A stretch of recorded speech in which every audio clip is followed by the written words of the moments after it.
Ben and Jen, those grocery store receipts getting longer and the total at the bottom getting larger. Experts say grocery prices jumped more than 0.5% in the month of March, and the trends are looking like that could continue. Some estimates show prices could swell by 6% this year after they increased about 4% in 2020.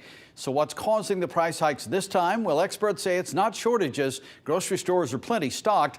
The price of packaging for those products is going up, and meat processing plants are still dealing with worker shortages. So with the warmer months ahead, those summer barbecues could be costly if meat plants are understaffed. Another big driving force behind the high grocery prices, fuel. Gas prices are still climbing as more people are getting back to their regular routines and returning to work and travel, and high gas prices drive up the cost of shipping those goods.